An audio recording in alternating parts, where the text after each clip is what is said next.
वहाँ पे किसी ने ऊपर थर्ड फ्लोर पे फांसी लगाई थी। तो मुझे एकदम ऐसा लगा, वो मेरे बगल में है, वो अपने कपड़े नहीं पहने, ओनली सिर्फ एक ही लोवर सा पहने हुए हैं, शॉर्ट लोवर। वो मुझे देख रहा है, वो मेरे मतलब इतना करीब आ जाता है कि मेरे से एक कदम दूर भी नहीं होता, बिल्कुल जस्ट बगल में होता है वो। जय श्री राम दोस्तों, आप सभी का स्वागत है अक्षय वशिष्ठ चैनल पर। इस चैनल पर मैं अक्षय वशिष्ठ आपको ऐसे पैरानॉर्मल इंसिडेंट और एक्टिविटीज़ के बारे में बताता हूं जो कि हमारे फॉलोअर और सब्सक्राइबर हमारे साथ शेयर करते हैं। इंस्टाग्राम आईडी, जीमेल आईडी और अब एक ऐसा फ़ोन नंबर जो कि आप स्क्रीन पर देख सकते हैं। तो कभी आपके साथ कोई पैरानॉर्मल इंसिडेंट हुआ हो, आप उसे रिकॉर्ड करके भेज सकते हैं। मैं अक्षय वशिष्ठ उसे नरेट करूँगा अपनी आवाज़ में। आगे बढ़ने से पहले एक बार धन्यवाद जो आप हमारे इंस्टाग्राम, यूट्यूब को इतना प्यार दे रहे हैं। इसी तरीके से फेसबुक को भी प्यार देना है तो डिस्क्रिप्शन में आपको लिंक मिल जाएगा, आप डायरेक्टली जाके उसे फॉलो कर सकते हैं। ये जो रियल इंसिडेंट आपके सामने लाए जाते हैं, ये आप में से ही कुछ लोग हैं जो हमारे साथ शेयर करते हैं, जो कहीं ना कहीं अपनी ज़िंदगी में बहुत ज़्यादा परेशान रहे हैं या फिर अभी चल रहे हैं, जो नहीं चाहते कि आने वाली जनरेशन कहीं ना कहीं अपने ऊपर कोई ऐसा बोझ ले ले, कोई गलती ऐसी कर दे जिसे वो कभी ठीक ना कर पाए। आज का जो रियल इंसिडेंट है वो हमें नेहा ने शेयर किया, जो कि आगरा के रहने वाली है। लेकिन आगे बढ़ने से पहले उन्होंने खुद एक मैसेज दिया कि अक्षय भाई, शुरुआत में आप बताना। ये वीडियो उन लोगों के लिए है जो बहुत जल्दी बहुत सारे डिसीजन बना लेते हैं। उन्होंने 19 साल में एक डिसीजन बनाया था जिसकी वजह से वो आज तक, उनकी शादी हो गई है 2024 में, लेकिन आज तक वो पछता रही हैं। तो चलिए रियल इंसिडेंट की ओर चलते हैं। नेहा ने बताया कि अक्षय भाई, मैं आगरा में रही, पली बड़ी, मेरी सारी परवरिश आगरा में ही हुई। मेरे मम्मी पापा और एक छोटा भाई, हम सब आगरा में रहा करते थे। शुरू से ही उनके पापा बहुत ज़्यादा स्ट्रिक्ट थे, जैसे कि होना भी चाहिए। उनके पापा हमेशा चीज़ों को लेके सारी चीज़ें नेहा से पूछा करते थे कि आज वो कहाँ गई, उन्होंने क्या क्या किया है स्कूल में, क्या पढ़ाई हुई, और सारी चीज़ें वो इसी तरीके से पूछा करते थे। नेहा ने बताया कि अक्षय भाई, मेरे पापा शुरू से ही ऐसे थे और कहीं ना कहीं होना बनता भी है क्योंकि मैं एक लड़की हूँ। नेहा ने बताया कि जब वो 19 साल की थी, उनके चाचा आए थे। उनके चाचा गुड़गांव में रहा करते थे और उनके घर पे गए थे किसी फेस्टिवल के दौरान। तो उन्होंने जस्ट नेहा को इसी तरीके से बोल दिया कि बेटा, तेरा कॉलेज हो गया, स्कूल हो गया, तो तू अब जॉब क्यों नहीं करती, अपने मम्मी पापा का सहारा बन जा। और नेहा के दिमाग में ये चीज़ जैसे बहुत बुरी तरीके से घुस गई थी। उनके चाचा वहाँ पे 2 रात के लिए आए थे। पहली रात जब ये चीज़ डिस्कस हुई तो नेहा के दिमाग में कहीं ना कहीं चल रहा था कि अब वो अपने पैरों पर स्टैंड होंगी। उन्होंने अपने चाचा को बोला कि प्लीज़ पापा को कहीं ना कहीं कन्विंस कीजिए, वो मेरी बात तो नहीं मानेंगे, आपकी बात मानेंगे। सुबह उठ के चाचा ने पापा से बात की और पापा बहुत मुश्किल से कन्विंस हुए। जहाँ पर नेहा की जो मम्मी है, उन्होंने भी उनके पापा को बहुत ज़्यादा फोर्स किया कि लड़की को जाने दो, चाचा जी के साथ वो रहेगी वहाँ पर तो कुछ ना कुछ काम सीखेगी, वैसे भी आगरा में क्या ही कर रही है, अब आगे जाके करेगी भी क्या। तो उनके पापा ने बड़ी मुश्किल से नेहा को हाँ भरी कि तुम जाओ और वहाँ पर काम देखो। अब नेहा अपने चाचा के साथ गुड़गांव वापस आ गई और नेहा ने बताया कि अक्षय भाई, एक दिन मैं वहाँ पर रही, 2 दिन मैं वहाँ पर रही और मुझे ऐसा लगने लगा जैसे मैं अपने चाचा की फैमिली के ऊपर बोझ बन गई हूँ, क्योंकि वो ऑलरेडी खुद रेंट पे रह रहे थे और मुझे ऐसा लगता था कि मैंने बहुत बड़ा गलत डिसीजन ले लिया। नेहा ने बताया कि 2019 की बात है, जब वो सिर्फ 19 साल की थी, वो गुड़गांव में आई और उन्होंने आसपास काम ढूंढना स्टार्ट किया। उनके चाचा की लड़की की एक फ्रेंड आती थी, उनसे जो है नेहा ने बोला कि यार यहाँ पर आसपास अगर तेरे नोन में कोई काम हो तो मुझे बताइयो। उनके दिमाग में शुरू से ही ब्यूटी पार्लर या फिर क्लिनिक या फिर कुछ ना कुछ ऐसा चलता रहता था कि कोई छोटा मोटा काम मिल जाए जिससे मैं अपने पापा की हेल्प कर पाऊँ, आगरा में पैसे भिजवा पाऊँ। तो नेहा ने जिन्हें बोला था रेफरेंस के लिए, एक दिन वो लड़की आती है और बोलती है कि दीदी, मैंने अपने पापा से बात की थी और गुड़गांव की MG रोड पे एक क्लिनिक है, उस क्लिनिक में उन्हें रिसेप्शनिस्ट की ज़रूरत है, तो आप जाके एक बार देख लो, पापा का नाम ले देना, आपको जॉब मिल जाएगी। नेहा ने बताया अक्षय भाई, मैं वहाँ पर इंटरव्यू के लिए गई तो मैंने जीन्स और टॉप पहना हुआ था। जो क्लिनिक के ऑनर थे वो एक मुस्लिम थे। उन्होंने इंटरव्यू पे मुझे सिलेक्ट तो कर लिया, लेकिन एक एडवाइस दी कि बेटा, आप अच्छे घराने से लग रहे हो, आपको शायद सूट या सलवार पहनना चाहिए, आप रिसेप्शन पे आओगे तो जो अंदर आने वाले लोग हैं वो आपको पहले देखेंगे और आप इस पूरे क्लिनिक को रिप्रेजेंट करोगे। नेहा के दिमाग में ये चल रहा था कि यार क्लिनिक में ड्रेसअप से क्या मतलब है, लेकिन फिर भी उन्होंने सोचा कि ठीक है, ये जो अंकल है ये मेरे पापा की उम्र के हैं तो मैं इनकी बात मानूंगी। लेकिन सबसे सोचने वाली जो बात है, नेहा ने बताया कि अक्षय भाई, वो जो क्लिनिक के ऑनर थे, जो डॉक्टर थे, वो हमेशा मुझे वाइट कलर के कपड़े पहनने को बोलते थे, जो कहीं ना कहीं अजीब लगा करता था। खैर, वहाँ पर उन्होंने ज्वाइन कर लिया। पहले महीने की सैलरी जब आई तो सबसे पहले नेहा ने क्या करा, अपने आप को शिफ्ट करना ज़रूरी समझा और वो एक नए फ्लोर में शिफ्ट हो गई, जहाँ पर एक पूरी बिल्डिंग थी, जहाँ पर बहुत सारे फ्लैट्स थे। लेकिन नेहा ने बताया कि अक्षय भाई, वो 5 मंजिल की बिल्डिंग थी जिसमें दूसरा फ्लोर उन्हें मिला था और किराया अप्रॉक्सीमेटली 10-12 हज़ार रुपये था। सैलरी जो उन्हें मिली थी वो आई थिंक 25 से 28 हज़ार रुपये मिली थी उस क्लिनिक में। और जो सबसे अजीब चीज़ थी वो ये थी कि उस बिल्डिंग के ज़्यादातर जो फ्लैट्स थे वो खाली रहा करते थे। नेहा ने बताया कि उनका एक बॉयफ्रेंड था जिनसे अभी उनकी शादी हो चुकी है। तो वो अपने बॉयफ्रेंड से रात को बात किया करती थी। दिन में जब वो क्लिनिक जाती थी तो अपने बॉयफ्रेंड से बिल्कुल भी बात नहीं कर पाती थी, तो रात को वो बात किया करती थी। और कभी कभार ऐसा होता था कि रात को वो बात करती करती अपने फ्लैट पे कुंडी लगा देती थी और टॉप फ्लोर पे चली जाती थी बिल्डिंग की, क्योंकि वहाँ पर हवा अच्छी चलती थी और नज़ारा काफ़ी अच्छा देखने को मिलता था। अब जब नेहा उस क्लिनिक में काम कर रही थी, काम करते उन्हें काफ़ी टाइम हो गया था, उन्होंने ऑब्जर्व करा कि वो जो क्लिनिक के डॉक्टर हैं वो शायद उन्हें कहीं ना कहीं अच्छी नज़र से नहीं देख रहे। मतलब कभी कभी नेहा ने अपने आप को वहाँ पर बहुत अनसेफ फील किया। नेहा ने अपनी रिकॉर्डिंग में बोला कि अक्षय भाई, कभी कभी मुझे ऐसा लगता था कहीं मेरा वहम तो नहीं है कि मैं ज़्यादा सोच रही हूँ कि मैं वहाँ पर अनसेफ हूँ। कभी कभी उन्हें लगता था नहीं, मैं बिल्कुल सही सोच रही हूँ, क्योंकि लड़कियों के अंदर कहीं ना कहीं सेंस करने का एक हुनर होता है कि अगर सामने वाला उन्हें देख रहा है तो वो किस तरीके से देख रहा है। नेहा ने बताया कि मैं उस क्लिनिक में काफ़ी अनसेफ सा फील किया करती थी। जो मेरा टाइमिंग था वो था 11 से 7, और 2 से 5 का जो टाइमिंग होता था वहाँ पर क्लिनिक को कभी कभी बंद कर दिया जाता था, क्योंकि आफ्टरनून का टाइम होता था और जो डॉक्टर थे वो कभी कभी विजिट के लिए चले जाते थे। तो कभी कभी मैं क्लिनिक में ही रुक जाती थी, कभी अपने घर पे आ जाती थी। क्लिनिक से घर का रास्ता आधे घंटे का था। धीरे धीरे उनका टाइम वहाँ पर बीतने लगा, रातें गुजरने लगी। और उन्होंने बताया कि अक्षय भाई, मेरी क्लिनिक के सामने एक झुग्गी झोपड़ी सी बनी हुई थी, जहाँ पर से एक लड़की क्लिनिक में साफ सफाई करने आया करती थी। वो दूसरी कोठीज में भी काम किया करती थी साफ सफाई का। जो एक चीज सबसे ज्यादा सोचने वाली थी कि वो सामने से जो लड़की आया करती थी वो बंगाली थी। वो इस तरीके से दिखाती थी कि उनका अर्निंग सोर्स नहीं है, लेकिन बातों बातों में कहीं ना कहीं वो जो लड़की थी वो बता देती थी कि हमारे घर में 5-6 लोग रहते हैं और हमारी टोटल कमाई 1-2 लाख रुपए हो जाती है। जहाँ पर नेहा ये सोचती थी कि यार मिडिल क्लास फैमिली में 4 जने भी कमाते हैं तो वो 1 लाख पहुंच जाए, बहुत बड़ी बात है। लेकिन नेहा ने बताया कि ये जो लड़की आती थी इसका रहन सहन, उठना बैठना झुग्गी झोपड़ी के हिसाब का बिल्कुल भी नहीं था। अब कुछ टाइम बाद नेहा को अपने क्लिनिक जो डॉक्टर है उनके बारे में पता चलता है कि भाई वो तो उतारे भी करते हैं। मतलब वो मुस्लिम थे और उन्हें शायद इन तंत्र मंत्र की नॉलेज थी, तो काफ़ी लोग जो है क्लिनिक में आया करते थे और वो पानी फूंक कर उन्हें दिया करते थे। धीरे धीरे क्या हुआ, वो जो क्लिनिक के सामने लड़की रहा करती थी, नेहा की उससे दोस्ती धीरे धीरे बढ़ने लगी। और वीडियो में आगे चलने से पहले मैं आपको सिर्फ एक हिंट देना चाहता हूँ कि ये उन लोगों के लिए है जो आप बहुत ज़्यादा शरीफ हैं, जो बहुत जल्दी भरोसा कर लेते हैं। क्योंकि आगे जाके आप देखोगे कि नेहा को कितने सारे इशारे मिले, लेकिन वो लड़की समझी ही नहीं कि उसकी ज़िंदगी में कितनी ज़्यादा उलट पुलट होने वाली है। नेहा ने बताया कि अक्षय भाई, वो जो लड़की थी वो सुबह शाम तो क्लिनिक में साफ़ सफाई करने आती ही थी, लेकिन जब 2 से 5 में मैं क्लिनिक में अकेली होती थी तब भी वो मेरे पास आके बैठ जाया करती थी और मेरे बारे में पूछती थी, अपने घर के बारे में बताती थी। कभी कभी वो कहती थी कि मैं एस्ट्रोलॉजर हूँ, मुझे हाथ देखना आता है, मैंने कोर्स कर रखा है। हालांकि ऐसे फैक्टू लोग हर जगह आपको मिल जाएंगे जो इस चीज़ का दावा करते हैं कि हम तो हाथ पढ़ के सब कुछ बता देते हैं। तो वो लड़की बार बार देखती थी और क्योंकि उन्हें उनके बॉयफ्रेंड के बारे में पता होता था नेहा के, तो वो बोल देती थी आपके बॉयफ्रेंड आपसे बहुत प्यार करते हैं, आपके घर में आपकी मम्मी आपसे बहुत ज़्यादा प्यार करती हैं और इस साल आपकी लव मैरिज हो जाएगी। हालांकि मैरिज उनकी 2021 में हुई, लेकिन ये सारी अजीब सी चीज़ें होती रहती थी। और नेहा ने बताया अक्षय भाई, मैं बैठ के ना सुन के खुश होती रहती थी कि बता यार ये लड़की कितना सही बता रही है। बाद में जब वो घर आती थी तो सोचती थी कि इसने कुछ नया तो बताया नहीं है, कुछ खास तो बताया नहीं है। मतलब दोस्ती बढ़ाने के लिए वो लड़की किसी भी हद तक जाने को तैयार थी। नेहा के दिमाग में ये चल रहा था कि आखिर इतना सब कुछ क्यों कर रही है, इतना अच्छा बनने की कोशिश क्यों कर रही है। एक दिन क्या हुआ, ये नेहा के पास आती है जो सामने झुग्गी में से लड़की आती थी और वो बोलती है कि दीदी प्लीज़ आप डॉक्टर से बात करो ना कि वो मुझे भी आपके यहीं पर रख लें, मैं थोड़ा बहुत काम सीख लूँगी, यहाँ साफ़ सफाई कर लूँगी और कैसे ना कैसे मैं अपना चला लूँगी काम, बेशक सैलरी ज़्यादा ना दे।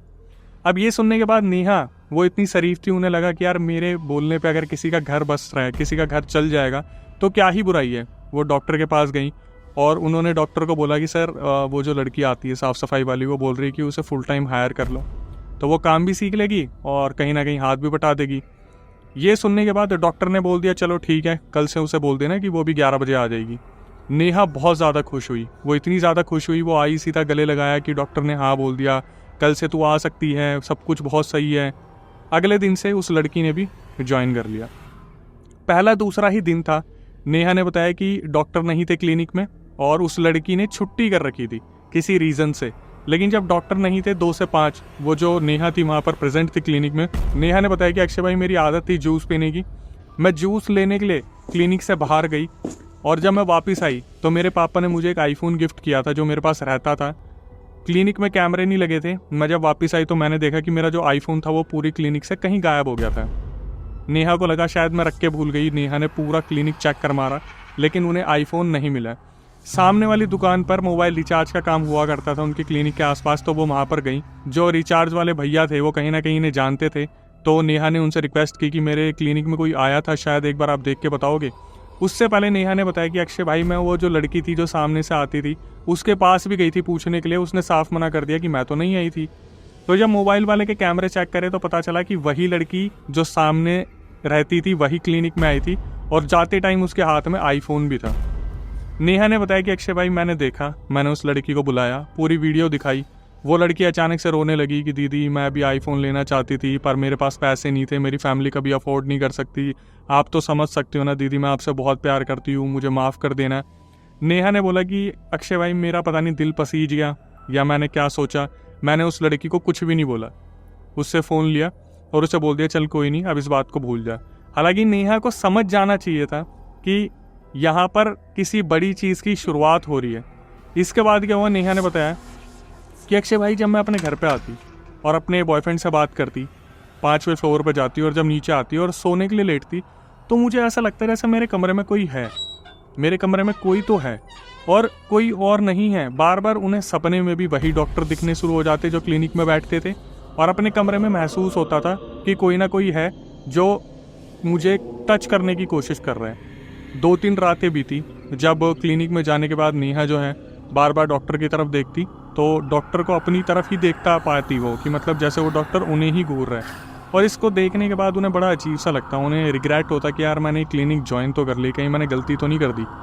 कुछ रातें और बीती तो एक रात का नेहा ने जिक्र बताया कि अक्षय, मैं अपने फ्लैट पे गई और जब मैंने अपने बॉयफ्रेंड से बात की तो 1-1.5 घंटा निकल गया, मुझे पता ही नहीं चला। मैंने अपने बॉयफ्रेंड को बोला कि अब मुझे जाना होगा सोने के लिए, तो हम सुबह बात करते हैं। उनके बॉयफ्रेंड ने भी बड़े प्यार से बोल दिया कि ठीक है आप सो जाओ, हम सुबह बात करते हैं। नेहा ने बताया अक्षय भाई, आप बिलीव नहीं करोगे, मैं सो रही थी, मुझे ऐसे लगा जैसे मेरे पीछे कोई लेटा हुआ है। मैंने जब पीछे मुड़ के देखा, जो क्लिनिक के डॉक्टर थे वो सिर्फ लोअर में लेटे हुए थे, उनके बॉडी पे कोई भी वस्त्र नहीं था, सिर्फ लोअर। मैं उठ के खड़ी हुई, जब तक मैं चिल्लाती मेरे सामने वो धुंधला होते होते वहाँ से गायब हो गई। अब उनके दिमाग में अजीब अजीब सी चीज़ें चलने लगी कि ये क्या हो रहा है, क्या नहीं हो रहा है। उन्होंने अपने बॉयफ्रेंड को नहीं बताया। इसके बाद धीरे धीरे उनके साथ ये इंसिडेंट बढ़ने शुरू हो गए, जहाँ पर उनको रात को ऐसा महसूस होता है जैसे उनके आगे पीछे कोई ना कोई चल रहा है।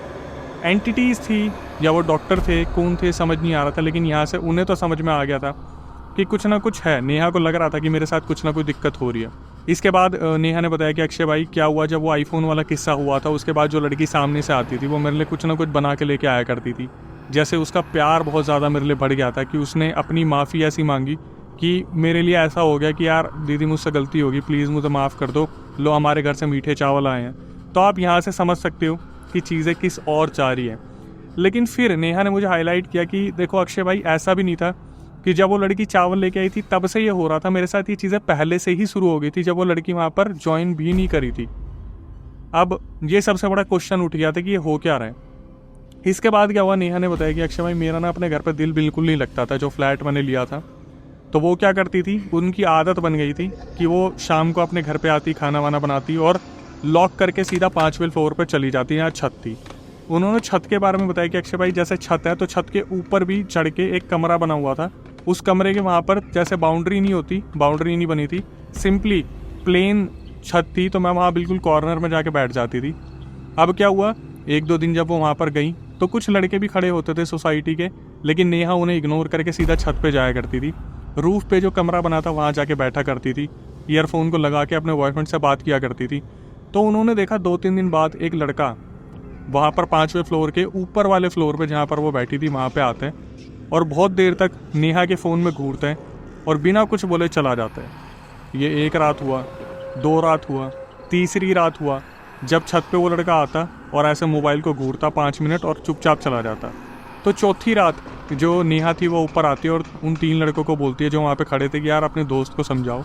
वो ऊपर आता है और मेरे मोबाइल में झांकता रहता है। तो वो तीनों हैरान हो जाते हैं कि आप क्या बात कर रहे हो, मतलब हमारे अलावा तो यहाँ पर कोई भी नहीं आता। तो नेहा ने बोला कि रुको, अभी देखना, थोड़ी देर में वो आएगा। तो ये तीनों लड़के अपनी मस्ती में मस्त रहते थे, लेकिन फिर भी इन्होंने कहा कि ठीक है आप बैठो, हम देखते कौन आएगा।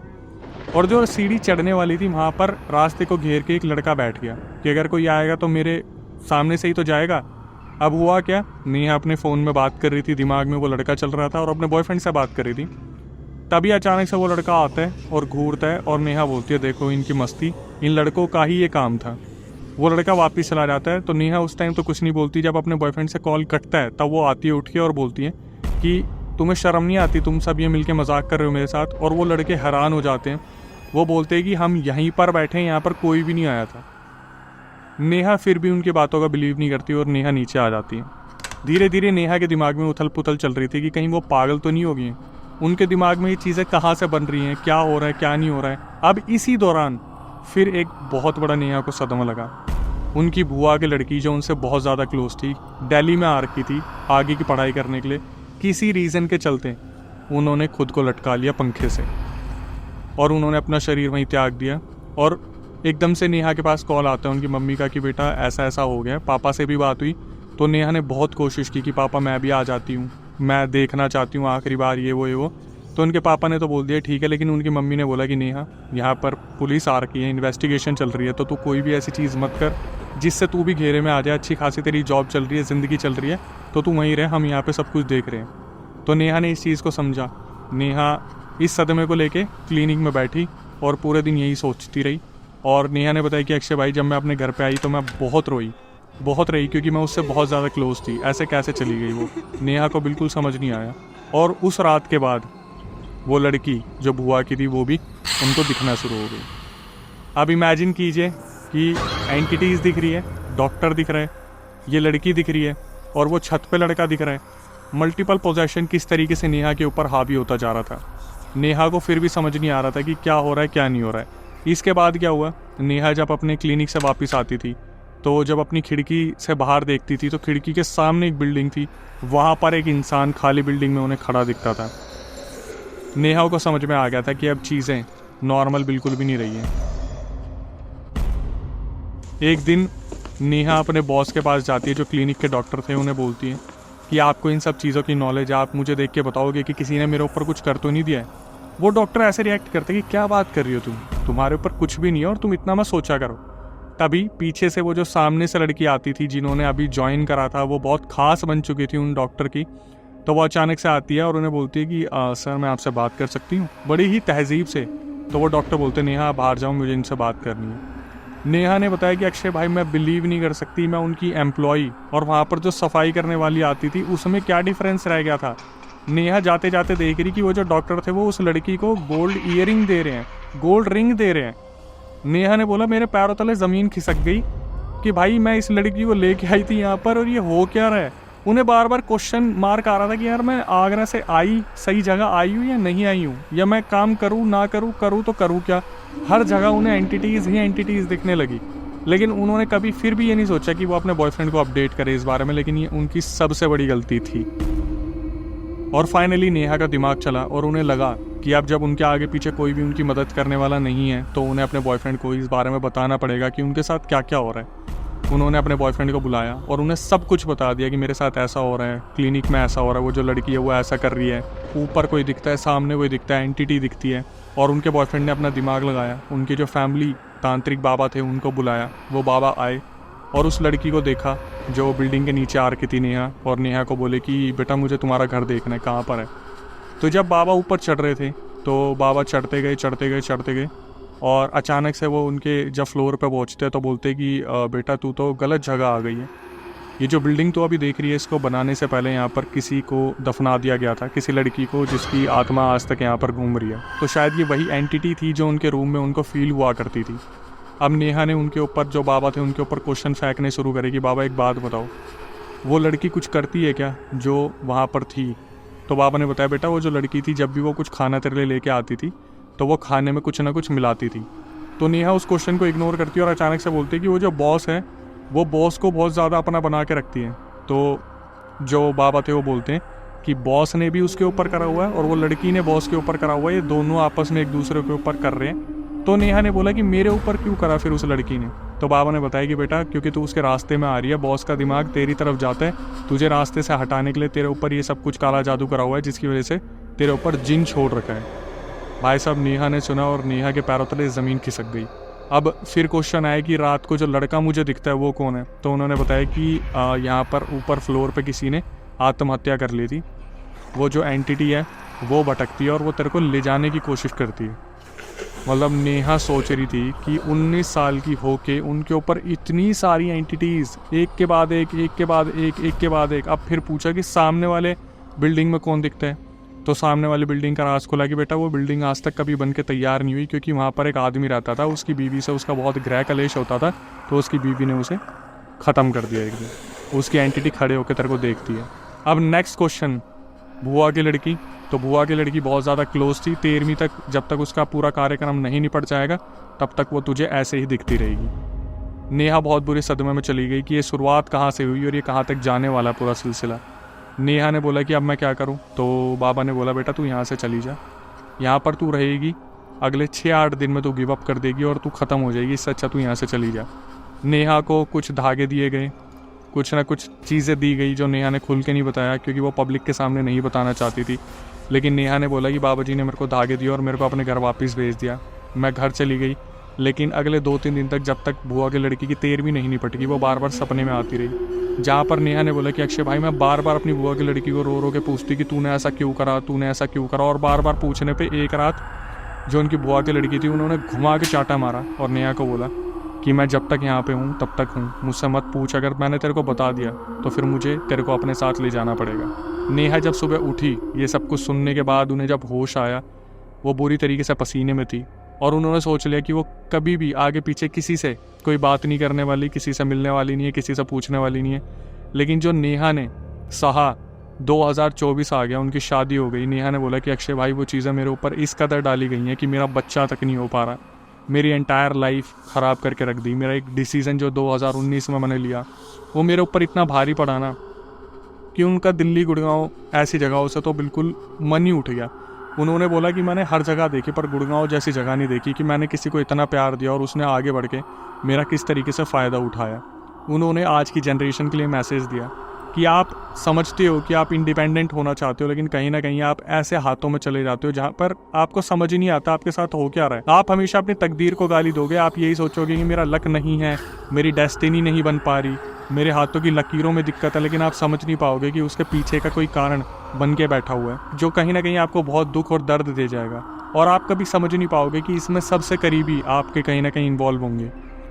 नेहा बहुत ज़्यादा परेशान थी। उन्होंने बोला कि मैं कहीं ना कहीं अपना इलाज करवाती घूम रही हूँ, लेकिन सॉल्यूशन मेरे को कहीं से कहीं तक नहीं मिल पा रहा। इससे आप बहुत बड़ा सबक ले सकते हो कि नई जगह लो, नई जॉब पे जाओ और नए लोगों से मिलो और नए लोगों का दिया खाओ, तो फिर भाई या तो अपनों से निभाओ या फिर किसी को प्यारे हो जाओ, चाहे वो ऊपर वाला हो, चाहे वो पाताल लोक के असुर हो, दानव हो, लेकिन आपकी मृत्यु आपके हाथ में है, किस तरीके से आप आगे डिसीजन लेने वाले हो। मैं बिल्कुल नहीं कहता कि आप बिल्कुल नए लोगों से मत मिलो, नई जगह ज्वाइन मत करो, लेकिन पहले हालात तो देखो। जब नेहा ने बोला कि उसे अनसेफ फील होना शुरू हो गया था, तभी उसे सोच लेना चाहिए था कि एक बार बैकग्राउंड वेरिफिकेशन कर ले, अपने बॉयफ्रेंड को कम से कम अपडेटेड रखती। जब पता है कि सामने वो लड़की चोर थी, उसने आईफोन चुराया था, तो उसके हाथ का मीठा क्यों खाना था।